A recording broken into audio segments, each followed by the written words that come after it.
Sons of bitches. Got anything else to say? Now's the fucking time!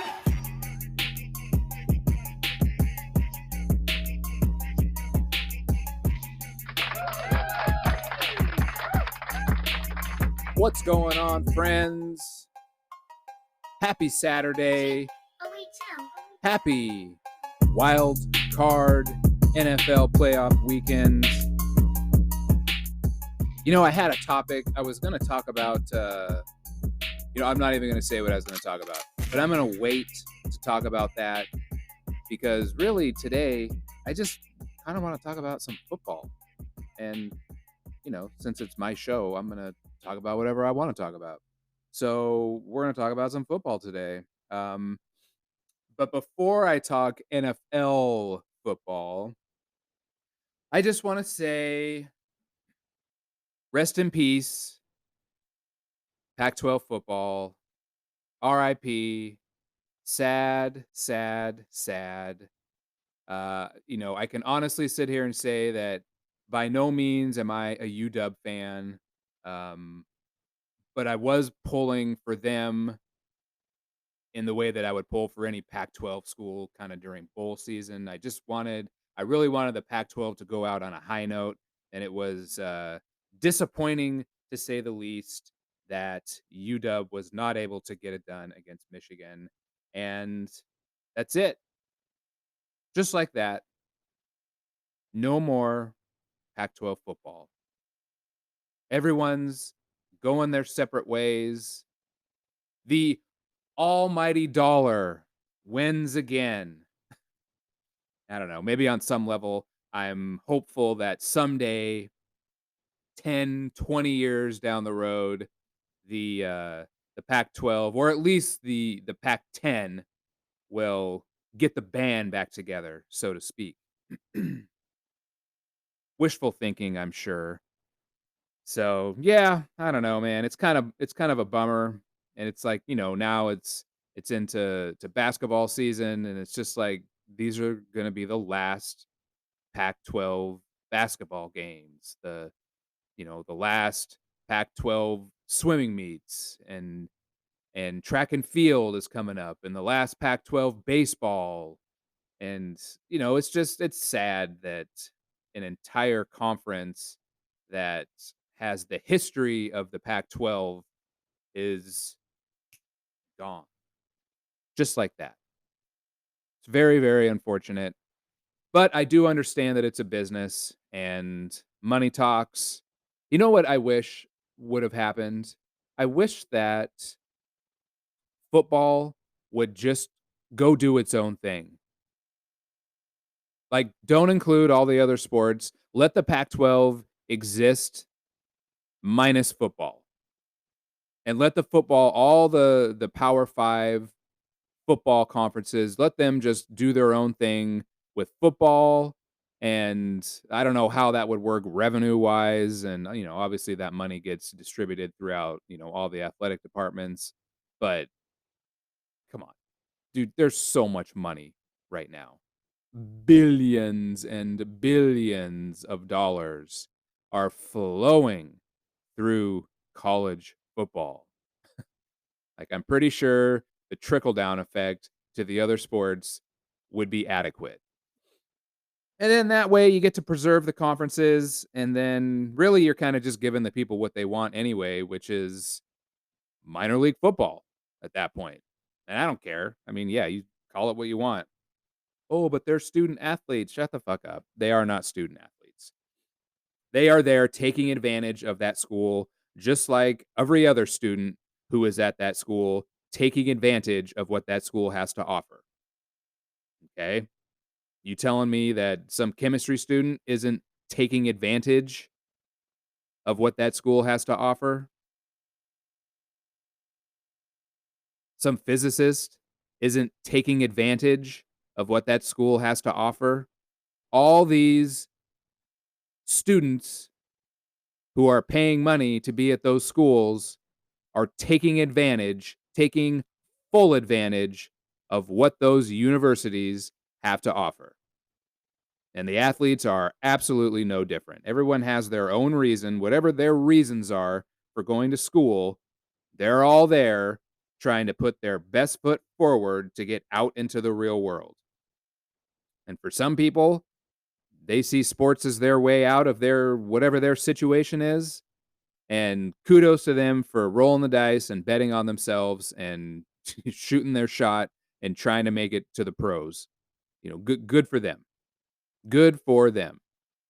Just like a physicist is shooting their shot, trying to get to the top of their field by taking advantage of all the resources that university has to offer. So I'm just going to say it's minor league football. And at this point now, all those, a lot, not all of them, but a lot are getting money, getting paid. It's let's just call it what it is. It's minor league football. But I'm still sad that the Pac-12 is going away, and I get it. Like West Coast football, it is not the same as it is in the South. It's not the same as it is, you know, in the Midwest and on the East Coast. I guess maybe on some level we or football, quote unquote, is maybe a little punished just because, on the West Coast we have so many fucking options out here. There's so many things that are drawing our attention in a jillion different directions living out here that sometimes football just takes a back seat. Regardless of how diehard of a fan you are, it really doesn't matter. Like when it's snowboard season, people are going to go snowboarding. If the trailers are calling, I'm going to go ride dirt bikes out in the woods. There's so much shit to do out here that sometimes football just can't compete compared to places. And I mean, no disrespect if I have any listeners who are living in maybe, I don't know, Alabama, Arkansas. Like, come on. The options of extracurricular activities are not the same in Mississippi as, they are in California or Oregon or Washington. It's just they're it's almost like we live in completely different countries to a certain extent. Um, So, like, I get it, if there's not a lot to do there, you're just gonna be diehard, roll tide, like that's just what you're gonna do. Because what else are you gonna do? But out here, it's like, yeah, people love the Ducks, they love their Beavers, they love the Cougs, the Huskies. It's like, they love their teams, but I don't know, man. It's like Bachelor's looking pretty good today. Mammoth, that's looking pretty good today. I don't know. I kind of feel like going surfing today. Like there's so much shit to do up here that sometimes even even the mighty mega machine that is college football and the NFL, that mega machine, even that can't compete with sometimes all the things that the West Coast has to offer. But that doesn't mean that, I can't be sad. I am sad. I'm sad that, there will be no more Pac-12 football, and I was sad to see on some level. I was sad to see. I mean, I was also a little bit happy. Don't get me wrong. UW fans can be a little insufferable, but I was sad to see them lose because I really wanted to see the Pac-12 go out on a high note. And I mean, shit, man, it's been since those USC teams that the Pac-12 won a national championship in football. Oregon had two shots. Ah, that Auburn game still stings a little bit. Like that one was right there. And of course, Oregon has one of the most stacked teams they've ever had that season. And then who like who do they go up against for the national championship? You know, Arguably one of the greatest uh, college quarterbacks who put together one of the greatest seasons in the history of NCAA football in Cam Newton and that Auburn team. It's just like, holy shit. Like they were just a juggernaut that season. And they still almost beat them. It came down to what? That final field goal as time expired, and then Oregon loses just like that. And then they got absolutely just boat raced by Ohio State. I swear to God, Did that, and I may have to fact check myself here. So that year that Ohio State beat Oregon and they just I mean, they beat them by like, I don't know, what was it, 3 touchdowns or some shit. Like, did their entire team get drafted that season? I mean, were they having walk-ons that went in the 5th and 6th round? I mean, were there like true freshmen on that team that the NFL was trying to draft? Like that entire fucking team was absolutely loaded. I mean, loaded. So loaded. Oh my god. And Oregon's had some great teams, but then they just have gone up against some teams that were just otherworldly. Ugh. Well, I guess it's USC then. They're the last ones to win a national title in football.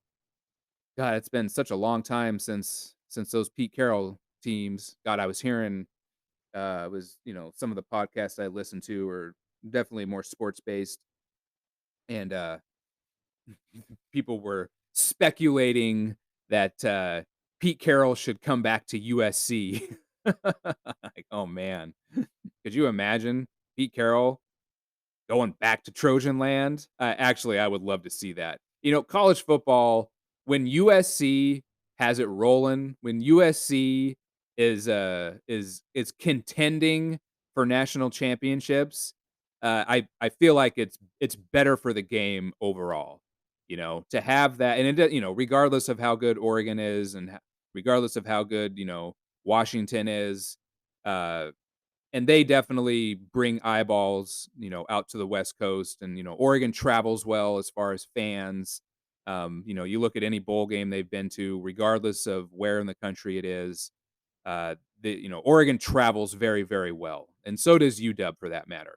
Um, but God, you have to admit it's just not the same as when USC is at the top. It's just not.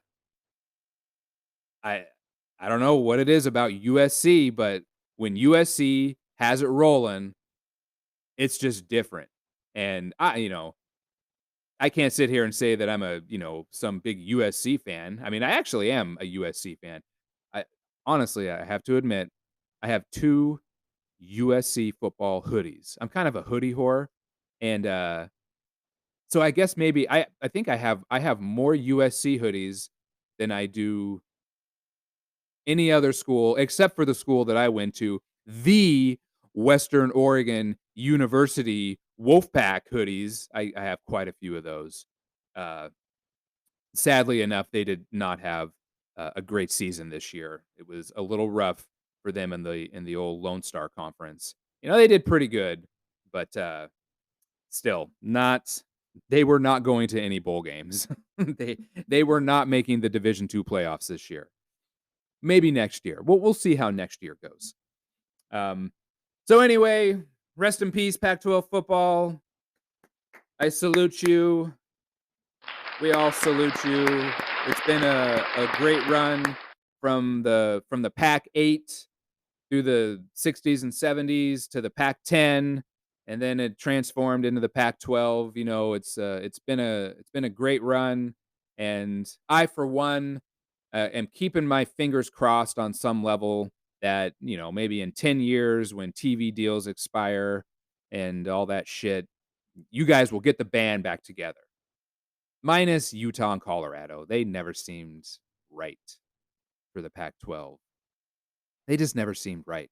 But I think that's just because I grew up at the Pac-10. And, Colorado was always in the Big 8 and Utah was, Mountain West. And so to me, those two schools just didn't really fit. But hey, man, if it takes them coming back to get all 12, I'm all for it. But at a minimum, like, God, let's just get the Pac-10 back together. Like, that was so great when it was the Pac-10. So wishful thinking, I'm sure, and hey, I know I'm saying all this that I hope, hey, ultimately it's taking a step backwards, but I don't care. I think it'd be cool as hell. I'm not even high saying this. I'm stone cold sober. I haven't even had coffee yet. Well, I haven't had decaf coffee yet. So, maybe we'll see. Never say never, right? All right. I want to talk NFL playoff football.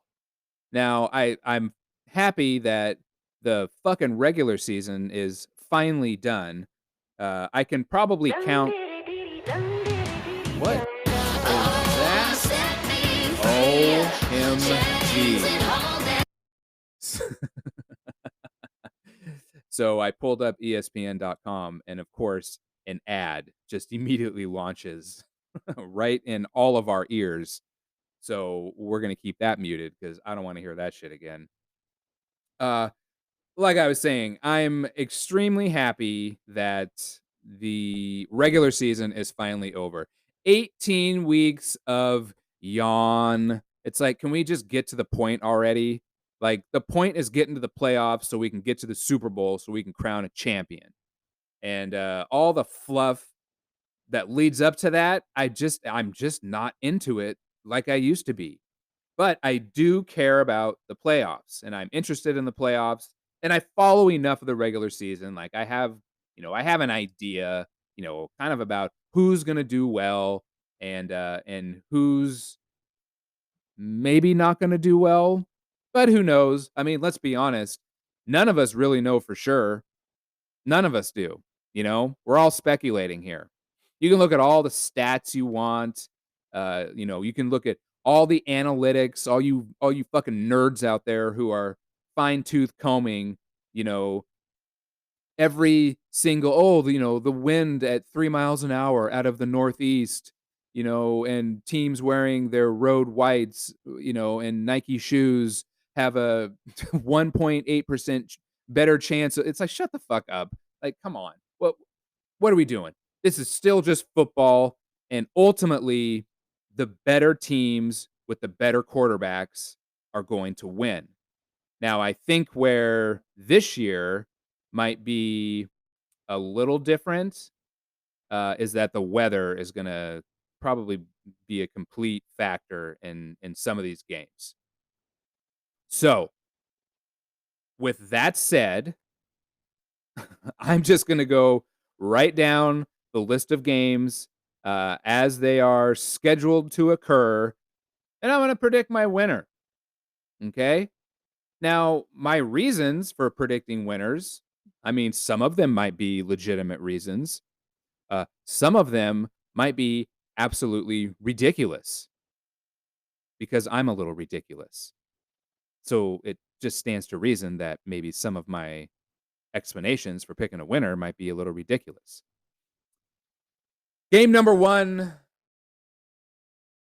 the Houston Texans are playing the Cleveland Browns. Now, if this game was flip-flopped as far as home and away, I think that the Texans would probably struggle. But then again, probably not. Because they're playing at home, I honestly think, one, the Texans have the better quarterback. Sure, Joe Flacco has a shit ton of experience. And you have to admit, the dude has been playing lights out this year. He really has. He has been playing lights out, as has CJ Stroud. I'm a huge fan of CJ Stroud. That you talk about a rookie doing what he did, leading the Houston fucking Texans to a 10-7 record. Are you shitting me? That team was hot garbage last year. New coach. They turned a lot of that roster over.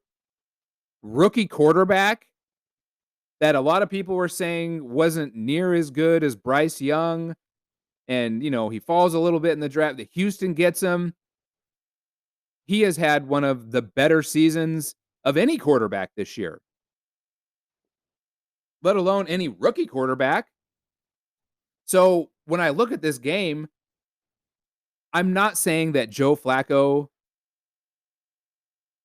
isn't capable of going just lights out today. He is. But I also feel like, there's a reason Joe Flacco has been bouncing around the league the last few years. And the chances of him coming down to earth in a big game, big pressure, you know, rowdy crowd, lots of TV viewers. Like, I'm not saying that's going to happen, but I think there's probably a good chance it's going to happen. And I think that this Texans team, they're playing so good right now, and they really they have nothing to lose. And when you're playing a team that has absolutely nothing to lose, as opposed to Cleveland, who they were picked by a lot of teams to win the Super Bowl this year. And I get it, like, Watson got hurt, and Flacco had definitely stepped in, has done more than adequate. He has more than overachieved uh, for this season. But I just feel like CJ Stroud and the Texans are going to win. I feel like they can still put up 25 to 30 points. Well, here's my thing. Cleveland's defense is still pretty amazing. I think the problem is going to be they're just going to get beat down over the course of the game. They're going to be on the field so much, especially in the second half, and I think Houston's going to be able to take advantage of that. So, I'm not picking a score here. I'm not doing any over unders, nothing like that. Um, but I think Houston is going to win that game, and they are going to advance. All right, the next game. God, this is the one that is really annoying a lot of people right now. And really, it has nothing to do with the game and everything to do with where the game is being broadcast. All right. The Miami Dolphins are playing at the Kansas City Chiefs. The fucking problem is no one's going to watch this game because it's on the Peacock network. Like, why the NFL would allow that to happen and sacrifice all that commercial ad revenue and just the number of eyeballs on that game. Like, that's hands down one of the bigger games of all of this wild card weekend is Chiefs Dolphins. Like, why on earth would you put that game on Peacock? Like, I could see putting Cleveland and the Texans on, or really any of these other games, you know. Like, put the Eagles and the Bucks on there. But putting Miami and Kansas City on Peacock, like, that's just stupid. Like, that is just stupid. Who made that decision? I don't know, man. I feel like it's common sense. Am I just way off on this?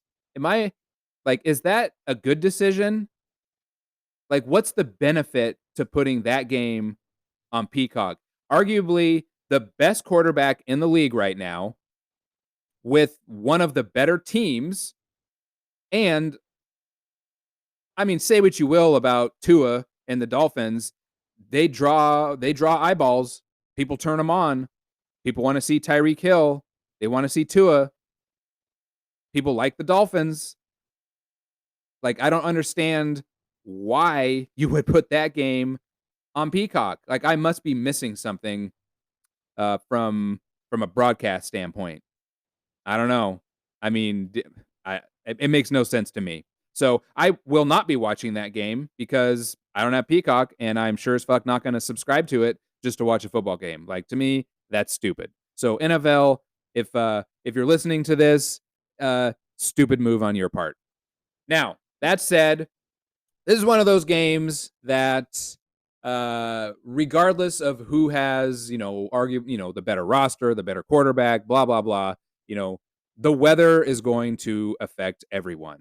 Okay. And here's something that really just gets on my fucking nerves when it comes to weather. So the temperature right now is a little bit below zero. I want to say it's, I think it's -4 right now. And the wind chill in the -30s with the wind chill. And if you think that wind chill doesn't matter, it matters. Okay. It definitely matters. If you think that the Miami Dolphins are going to be the only team affected by minus fucking 30 temperatures, you are insane. Both those teams are going to be feeling the effects of that weather. Do you want to know why? Because neither one of those teams practices or really spends any amount of time in minus fucking 30-degree weather. Every one of these teams has indoor facilities. You seriously think that Kansas City, that the Chiefs are spending days and days and days practicing outside in that bullshit weather? I don't think they are. That would be stupid to. You can't even have exposed skin in that weather. You can't do it. You will get frostbite. You're going to lose your fingers. Like, that is so cold. No one is going to be immune from that. None of those players are going to be used to that. So let's just stop with the whole narrative that, oh, the Miami Dolphins are not going to be prepared for that kind. Shut the fuck up. No one's prepared for minus 30. No one is. And no one's practicing in it. No one's spending any time in it. Nobody. Because it's minus fucking 30 degrees. It will kill you. So both teams are going to be affected. No one's catching balls. I mean, I'm sure that there will be plenty of passes. But if the snow gets out of control, or if it's too windy, then I think you have to look at who runs the ball the best. And right now, Miami runs the ball the best. And if you think that Miami can't run on Kansas City's defense, hey, I got news for you. Everyone has run on Kansas City's defense this year. So, yeah, you can try to have some sort of shootout. That's fine. You want to have a shootout in negative 30-degree weather that's windy and snowing? Yeah, good luck with that. No one's chucking the ball around the yard today. There'll be a lot of runs, a lot of screens, a lot of short dump offs.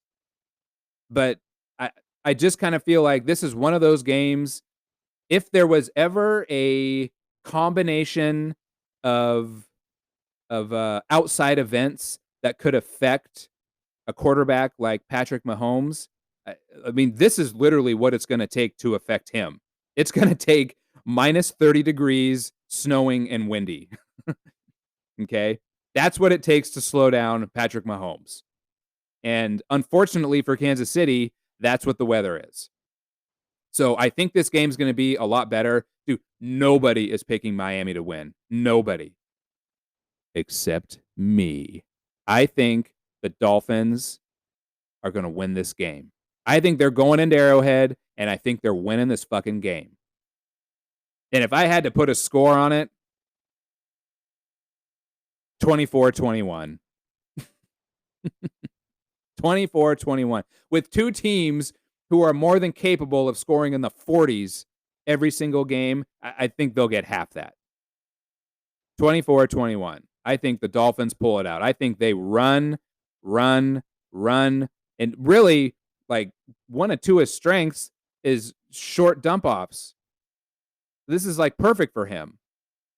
Short timing routes, 5, 10, 15 yards down the field. Like, I think he's going to have a great game.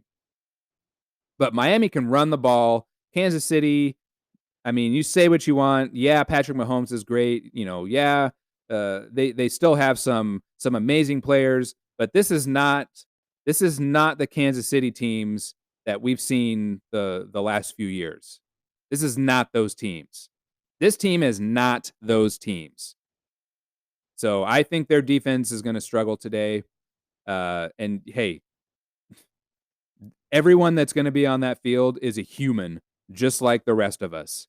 And minus 30 degrees, those hits hurt a lot more. And when that offense is starting to run that ball straight at that defense, those hits are going to be a little more intensified because of how cold it is out there. So, yeah, I know, like, I'm speculating just like everyone else, but that is how I see this game playing out. So, Miami over the Chiefs, they move on. Chiefs, better luck next year. Those are today's games. Tomorrow, we got 3 games. The first game, the Green Bay Packers at the Dallas Cowboys. I'm actually a little excited for this game. I mean, say what you will about the Cowboys. When they get in the playoffs, and that stadium is filled, it just looks like such a fun environment to be in, you know? Jerry's World just looks like such a cool place to watch. I mean, a regular season game would be cool to watch. I couldn't imagine watching a playoff game there, and I sure as hell could not imagine a playoff game that involves the Packers and the Cowboys. Like, that's going to be awesome. So the question, I feel like, is going to come down to this. How good is Dak Prescott going to play?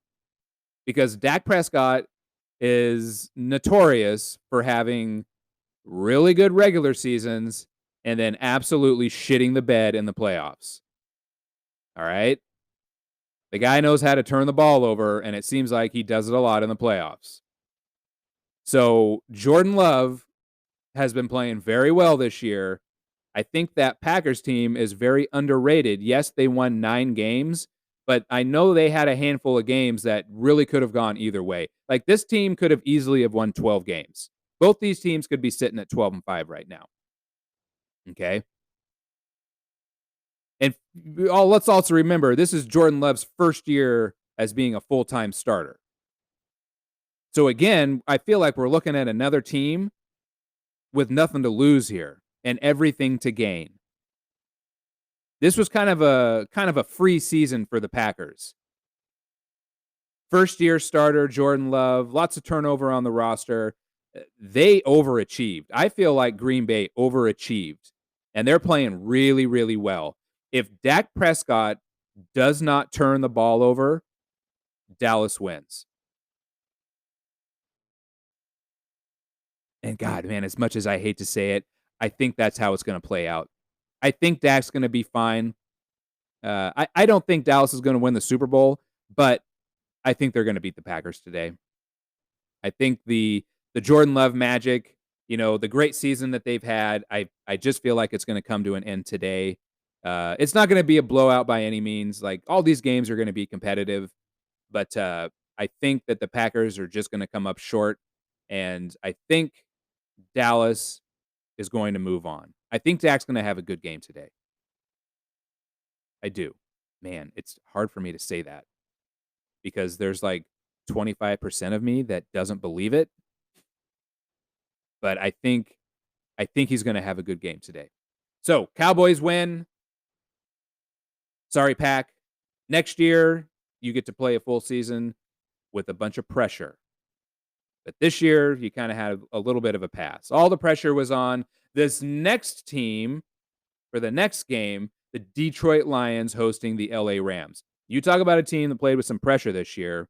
And for the most part, I feel like they handled the pressure very well. And they did what they had to do to win the NFC North. And they are a tough, hard-nosed team. And Jared Goff, I mean, you say what you will about him. Okay, say what you will about old Jared Goff, but since he got traded from the Rams to Detroit, do we see the irony here? Okay, I'll do a little quarterback irony here in a sec. But since he got traded to Detroit, he has been a really, really dependable, solid quarterback. Okay, and I think they are more than capable of winning this game. More than capable. In fact, they might win this game. The problem is that the fucking LA Rams, while they started out a little slow, they have just been getting healthier and healthier as the seasons got on. And Matt Stafford, I mean, here's my little irony for the quarterbacks. Matt Stafford was traded for Jared Goff, was included in that package. Basically, the two quarterbacks flipped teams. Stafford had virtually zero playoff success in Detroit. Did they ever win a playoff game? I don't think that they even make I think they made the playoffs maybe once. And I don't think they won. I think like the last Detroit playoff win was when Barry Sanders was there and they lost in the NFC title game. Um, I think the Rams are going to win this game. Stafford is just too good. Stafford is way too good. He's better than Goff. Okay. And the Rams have so many weapons on offense. And I've now talked for what, 2 minutes about the Rams. I haven't even mentioned Aaron Donald. He will be the best player on the field today. Penei Sewell is probably 1B with that. And if somehow those two get matched up, Penei Sewell, he's one of the offensive tackles for the Lions. That will be one hell of an interesting battle between Sewell and Aaron Donald. And I know Donald typically lines up on the interior of that D line, but I hope he's able to scooch out a little bit, here and there, because that would be one hell of a matchup watching those two first team all pros going at it. But overall, I think the Rams, too much talent, better quarterback play.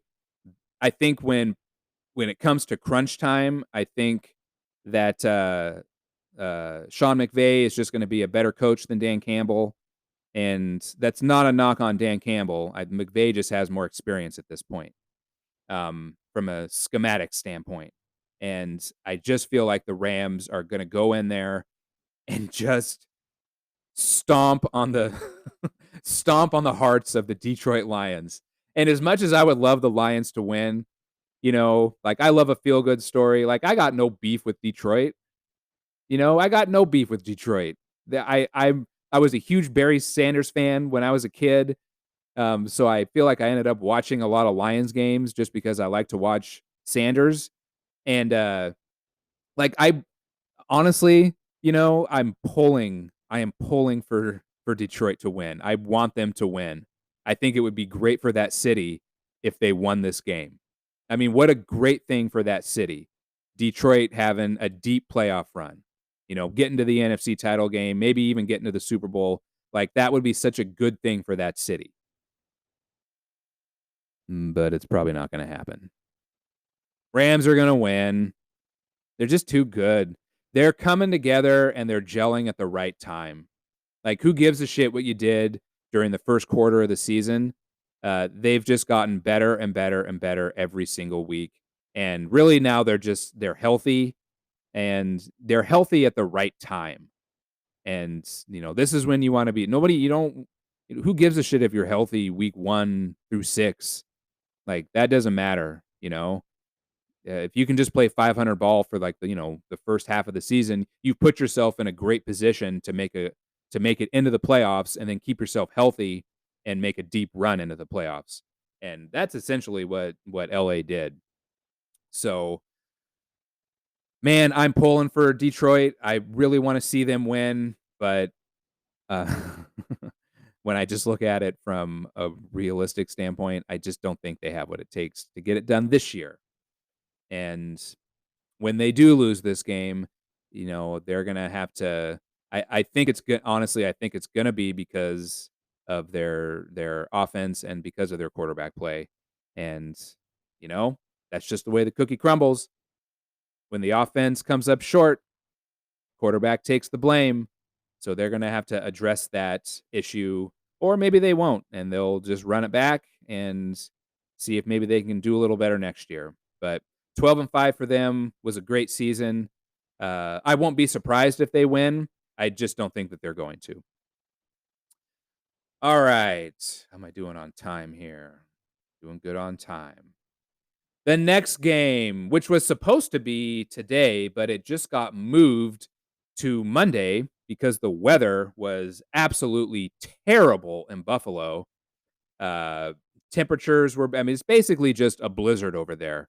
And, I think that they are postponing this game, yes, because of the weather, but also because they have to look out for their fans, because the Bills Mafia are a bunch of fucking maniacs.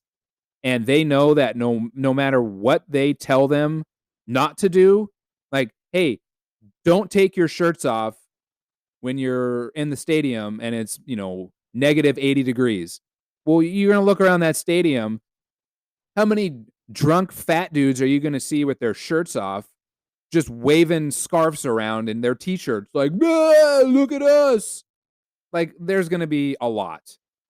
So, maybe they erred on the side of caution and were like, hey, let's protect the Bills Mafia from themselves, and we're going to move this game to Monday.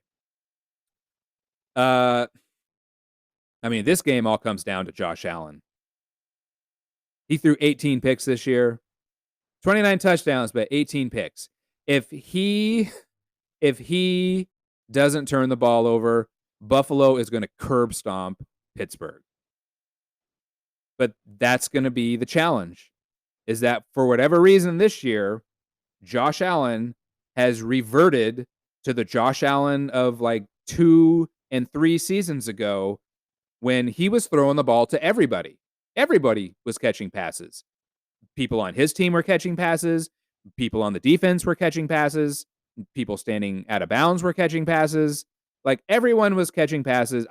I caught a pass from Josh Allen at one point. He literally threw the ball from Buffalo and it landed in my fucking living room. Okay? If he keeps his passes under control and doesn't turn the ball over, and they don't even have to play like really conservative. They just need to play smart. If Josh Allen just makes good decisions, they are going to absolutely steamroll Pittsburgh. Mason Rudolph is not the quarterback that Josh Allen is. And in some ways, that's good and bad. Okay? Like, Mason Rudolph will turn the ball over, but for the most part, he makes the smart play. All right? He makes the smart play. And if you're going to take his decision making with the potential of Josh Allen turning the ball over, well, that's a recipe for disaster for the Bills. But I don't think that's going to happen. I think Josh Allen is going to chill out. I don't think they're going to make it to the Super Bowl. And whoever they end up playing next, I feel like that might be the game where he's like, fuck it, and he just starts throwing the ball to everybody again. But I think on Monday, this first round, I think he chills out a little bit, and they run the ball more, and he doesn't turn it over. And they're too talented. The defense is too good. Their offense is too good. Pittsburgh overachieved this year. I don't care what anybody says. They overachieved this year. Between Pickett and Rudolph, between those two quarterbacks, good God. It was almost like watching like a small school, high school offense. Those, like, the Cody Pickett games were just insufferable. They were brutal to watch. They were brutal to watch. I mean, I was begging that Ben Roethlisberger was going to come out of retirement and just start chucking the ball down the field. That didn't happen. Now, kudos to them. They still finished 10-7. They found a way, They found a way. They made better teams play down to their level. And hey, let's be honest, that's what good teams do. They played to their strength. Their defense was solid. They can run the ball. But I mean, if we're talking, all these games are running through the quarterbacks, and as wild and erratic as Josh Allen can be, I will take his arm talent any day over Mason Rudolph. Okay, no offense, Mr. Rudolph, but Pittsburgh Steelers are going to lose this game. Good season though for them.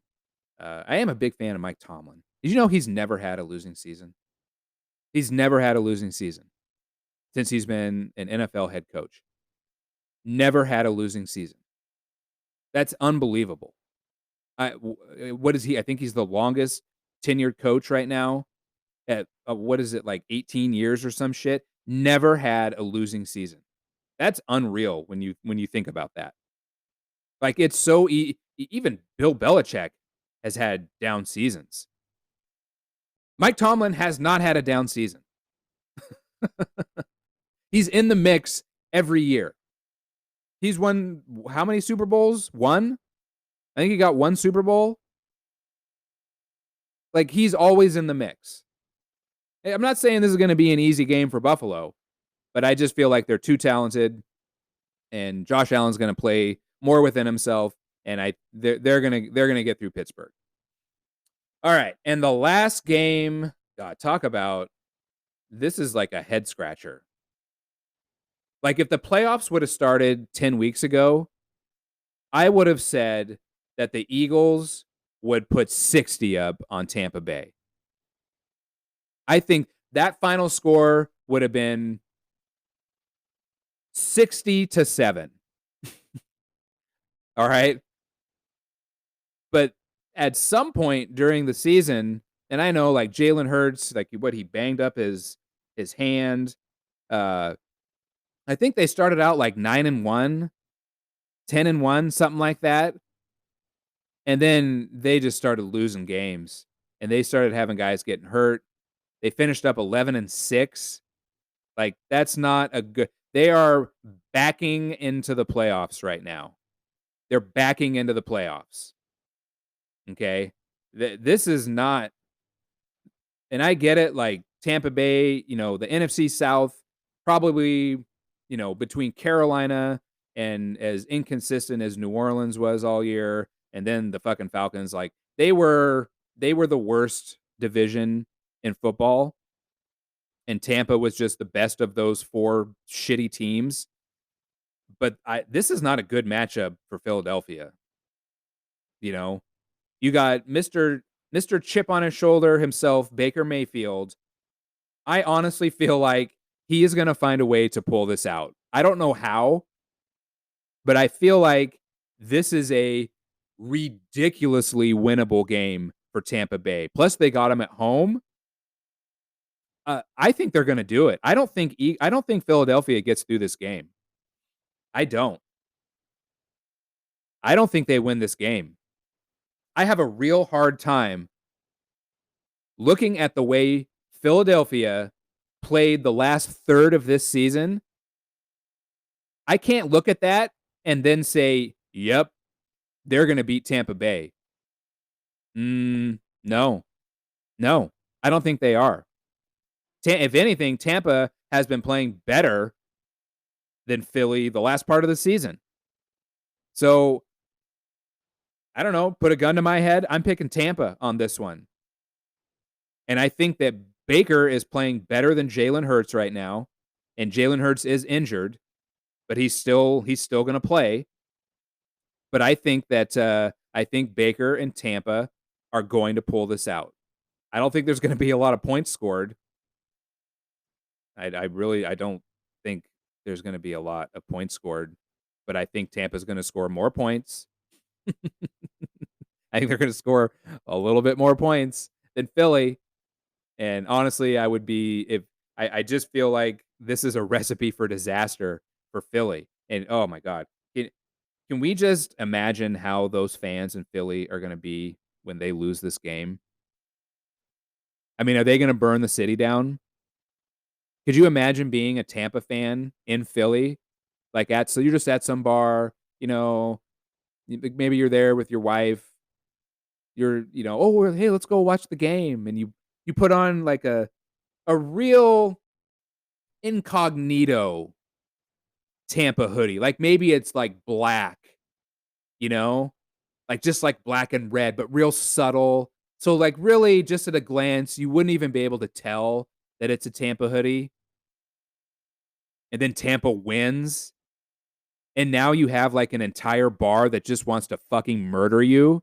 And they're all drunk and they're throwing pretzels and Philly sandwiches at you and probably batteries, because that's what Philly, they like to throw batteries. Remember when they threw batteries at Santa Claus?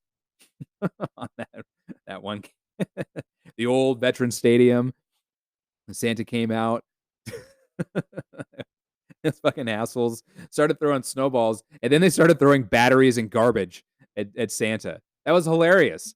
I mean, it's terrible. Like, hey, if you're fans, don't throw stuff on the field.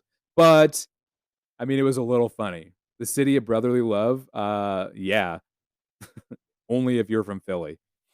They have no brothers in any other city in this country. So I'm picking it. Tampa beats Philly. Bills beat Steelers. Rams beat the Lions. Cowboys. God, I don't know about that one. But I'm going with it. Cowboys over the Packers. Dolphins. That's like my big. I feel like that's not a normal pick. No one's picking Miami. I'm picking Miami to win that game over the Chiefs in Kansas City in minus 30-degree temperatures. That's going to affect everybody. And then the final game, the first game of all of Wildcard weekend, the Texans are going to beat the Cleveland Browns. All right. That's my show for today. I hope everyone enjoys their weekend. Man, even up here, I woke up this morning, it was 18 fucking degrees out. It's cold. So stay warm, get out and exercise, still be active. I'll be back next week with more episodes. Talk to you later.